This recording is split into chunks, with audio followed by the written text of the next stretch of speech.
بسم الله الرحمن الرحیم. عرض سلام دارم خدمت شما بینندگان محترم شبکه نصر تیوی.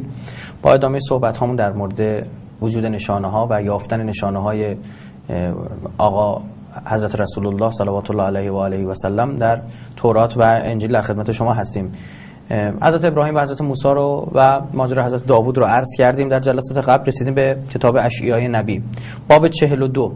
در کتاب اشعیای نبی هم اشاراتی هست به فرزندان اسماعیل که اینها قدرت رو به دست خواهند آورد. حضرت اسماعیل فرزندانی داشته که میدونیم 12 پسر نقل کرده تورات از او که دومین پسر ایشون قیدار هست. قیدار یا هیدار که در زبان عربی میشه هیدر. نکته‌ای که در اینجا وجود داره و باید مد نظرمون باشه اینی که تمام سلاله پیامبر، اجداد پیامبر از نسل قیدار هستند که در عربی عرض کردم یا هیدار گفته میشه، حتی قیدار هم گفته شده. من براتون آیات رو انتخاب کردم، حتما باب 42 از آیه 1 رو خودتون بخونید. من فرصت ندارم، اینجا فرصت نداریم برنامه اینو بخونیم. من فقط از آیه 10 و 11 رو برای شما قرائت میکنم. ای شما که به دریا فرود می روید و ای آنچه در آن است، ای جزیره ها و ساکنان آن، سرود نو را به خداوند و ستایش وی را از اقصای زمین بسرایید. صحراها و شهرهایش و قریه هایی که اهل قیدار در آنها ساکن باشند آواز خود را بلند نمایند. خب این وعده داده میشه که اینها به صدای خودشون رو بلند میکنن و نعره خواهند زد، بر دشمنان خودشون غلبه خواهند نمود. خدا مثل جبار بیرون می آید و مانند مرد جنگی غیرت خیش را بر می انگیزاند. فریاد کرده نعره خواهد زد و بر دشمنان خیش غلبه خواهد نمود. میگه از فرزندان قیدار فریاد خدا رو شما خواهید شنید که بر دشمنان غلبه می‌یابند. حالا قیدار کیست؟ ما میگیم از فرزندان اسماعیله، اما شاید شما بیننده محترم بگید آیا سندی در تورات هم داریم بر این مبنا؟ میگیم بله. کتاب پیدایش باب 25 آیه 13 و این است پیدایش اسماعیل پسر ابراهیم که هاجر مصری کنیز سارا برای ابراهیم زایید.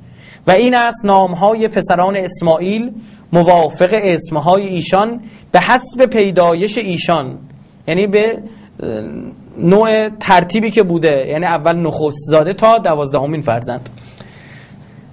نخست زاده اسماعیل نبایوت، بعد و قیدار.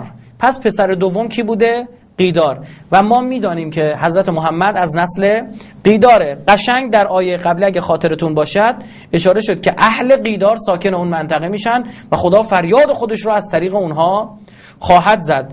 و این خیلی نکته عجیبی است که اشاره میشه که جنگ‌هایی را خواهد داد و در میان بنی قیدار، فرزندان قیدار، جنگ‌های در گرفت و خداوند با اونهاست و از طریق اونها نعره خواهد زد و اون منطقه رو خواهد گرفت. نکته خیلی خیلی عجیب که وجود داره، میدونید که یهودیان در شمال مدینه تیمان ساکن شده بودند. در شمال مدینه اینها قلعه‌ای درست کردن به اسم خیبر. زمانی که امام اول، گفتیم پروفت محمد و 12 امام بودند، امام اول یعنی علی حمله میکنه، هیچ کس نمیتونه قلعه خیبر رو بشکنه. وقتی حمله میکنه نام دوم امام علی هیدره، لقب او هیدره که مادرش بر روی او گذاشته. در تاریخ آمده وقتی قلعه رو فتح میکنه به عنوان فرمانده، اون کاهن بزرگ و خاخام بزرگ یهودی میگه که این فرد اسمش چیست؟ میگن ایلیا، علی. او میگه که نخیر، طبق پیشگویی های ما اومده کسی که قیدار نام داره میتونه ما رو شکست بده. احتمالاً این پیشگویی هایی که میگفته به همین آیات اشاره داشته و اونها اعراب میگن بله نام او هیدر هست، هیدار یا همون قیدار. و این خیلی عجیب با امام اول هم همخوانی دارد. نکته دیگه که من خوبه برای شما اشاره بکنم کتاب حبقوق نبیه. حبقوق میدونید پیامبری است که در ایران دفنه، در شهر تویسرکان. خوبه بدونید در حدود 15 سال پیش در یک اتفاقی که افتاد، یک عده یهودی دیواری رو خراب میکنن در کنار قبر ایشون. پیکر این پیامبر الهی بعد از 2500 سال سالم بیرون میاد. فیلم این اتفاق وجود دارد، یعنی از این پیکر فیلم برداری ها هم شده است که در دست مردم ایران، حکومت ایرانه و فعلا انتشار نداده است و مسلمانان به زیارت این پیامبر الهی میرن، او رو قبول دارند و امام هشتم از اون 12 امام به نام امام رضا در بحثی که با یک مناظره‌ای که با یک فرد خاخام یهودی داره به همین کتاب اشاره میکنه. در این کتاب، کتاب حبقوق نبی باب 3 آیه 3 رسما باز ما همین مطلب رو میبینیم. اگر اجازه بدید من تورات خودم رو آماده بکنم تا برای شما از رو بخونم. کتاب حبقوق نبی باب 3 آیه 3. بله. ای خداوند عمل خیش را در میان سالها زنده کن. در میان سالها زنده کن. میگه خدا اون عمل خودت رو زنده کن، اون وعده‌ای که دادی رو زندهش کن، الان وقتشه. در میان سالها آن را معروف ساز و در حین غضب رحمت را بیاور.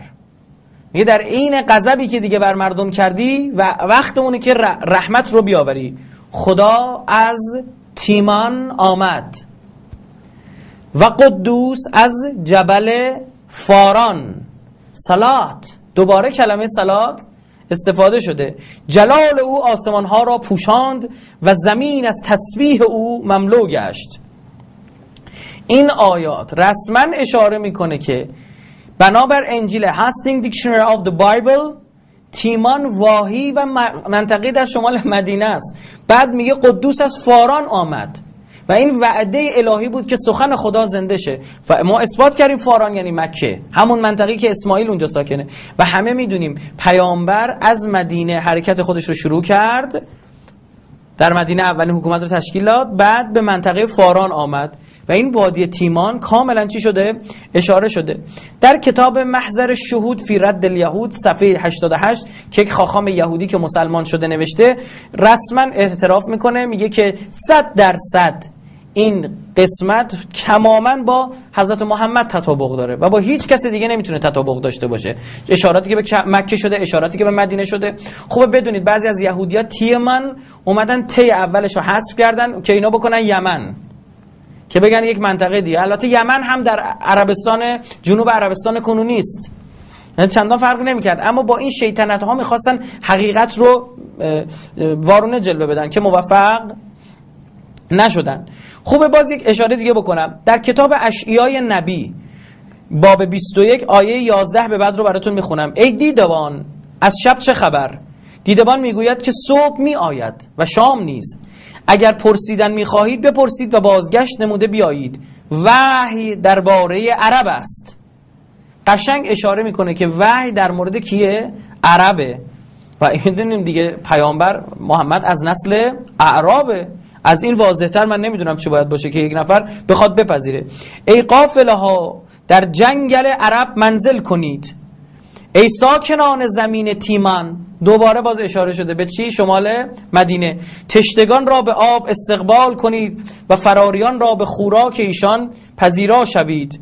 در آیه 16 میگه زان رو که خداوند به من گفته است بعد از 1 سال موافق سالهای مزدوران تمامی شوکت قیدار تلف خواهد شد و بقیه شماره تیراندازان و جباران بنی قیدار قلیل خواهند شد، چون که یهوه خدای اسرائیل آن را گفته است. اینجا یک سوالی پیش میاد، میگه از بین فرزندان قیدار عده‌ای هستن که جبارند، جنگجو هستند و اینها از بین خواهد رفت. چه موقعی؟ وقتی که وحی درباره عرب بیاید. نکته جالب میدانید پیامبر وقتی اعلام کرد پیامبری خودشون رو، بیشترین دشمنی با پیامبر توسط خانواده خود او و از قبیله خود او شد. عموهای پیامبر مثل ابو لهب، ابو جهل در مقابل پیامبر ایستادند و اینها هم فرزندان قیدار هستند. جنگ بر علیه پیامبر به جنگ برخاستند، بدر، احد، خندق و قصد قتل پیامبر رو داشتن، کشتن پیامبر رو داشتن. تعداد زیادی از مسلمانان کشته شدن، اما نهایتا اینها شکست خوردن. پس از فتح مکه عملا اسلام پیروز شد و اینها از بین رفتن و اینجا میبینیم خداوند میفرماد مزدورانی که در قیدار هستن، از فرزندان قیدار هستن، شوکتشون تلف خواهد شد، از بین خواهد رفت. بقیه شماره تیراندازان و جباران بنی قیدار قلیل خواهد شد، چون که خدا اون رو وعده داده بوده. باز میبینیم حتی به جنگ های صدر اسلام هم اشاره شده. خب این خیلی واضحه. در کتاب اشعیای نبی باب 42 میگه صحرا و شهرهایش و قریه‌هایی که اهل قیدار در آن ساکن باشند سخن خدا رو خواهند شنید و آواز خداوند رو خواهند شنید که این هم باز عرض کردیم. در کتاب اشعیای نبی باب 28، من اینها رو ببخشید تون میگم چون میخوام این جلسه کتاب اشعیای نبی رو بحثش رو جمع بکنیم و در جلسات بعدی به کتب دیگر بپردازیم. خیلی نکته جالبی است. آیات باب 28 آیه 10 تا 13 خداوند میفرماد زیرا که حکم بر حکم و حکم بر حکم، قانون بر قانون و قانون بر قانون، اینجا اندکی و آنجا اندکی خواهد بود. زیرا که با لبهای الکن و با زبان غریب با این قوم تکلم خواهد نمود که به ایشان گفت راحت همین است، پس خسته شدگان را استراحت دهید و آرامی همین است، اما نخواستند که بشنوند. و کلام خداوند برای ایشان حکم بر حکم و حکم بر حکم و قانون بر قانون و قانون بر قانون، اینجا اندکی و آنجا اندکی خواهد بود، تا بروند و به پشت افتاده منکسر گردند و به دام افتاده گرفتار شوند. نکته بسیار عجیب و شگفت‌آوری است. اشاره می‌کند به اتفاقی که خواهد افتاد و خداوند احکام و قوانین خودش رو آرام آرام اینجا و آنجا نقل خواهد کرد به زبان پیامبری که از نگاه عبری ها این زبان الکن است. خوبه بدونید عبری ها و عربی ها ریشه یکسان دارند. عبری ها عربی رو متوجه نمیشوند و عرب ها هم عبری رو متوجه نمیشوند، اما کلمات مشترک ریشه‌ای بسیار زیادی دارند. خداوند هم اشاره میکنه زبان الکن، یعنی یک مقدارشو میفهمی یک مقدارشو نمیفهمی. و نکته دیگه این وحی ریز ریز خواهد آمد، بخشی اینجا و بخشی جای دیگر. و دقیقاً میدانیم در طول 23 سالی که خدا کلام خودش را در دهان حضرت محمد صلی الله علیه و آله و سلم گذاشت، او اینجا و آنجا، بخشی در مدینه، بخشی در مکه و در حالات مختلف بر او وحی نازل شد و او احکامی که منتظر بودن رو خدا آورد. اما نکته جالب پیش بینی که کتاب اشعیای نبی کرده، میگه اما نخواستند که بشنوند، نمیگه نشنیدن، میگه نخواستند که بشنوند، یعنی دنبال حقیقت نرفتند، چون همان سخنی بود که برای آنها آورده بود. و این باز هم شما میبینید با ماجرای حضرت محمد صلی الله علیه و آله و سلم همخوانی دارد. اگر اجازه بدید بقیه موارد رو ما در جلسه دیگه و بعدی خودمون خدمت شما عزیزان عرض کنیم. شما رو به خدای بزرگ میسپارم.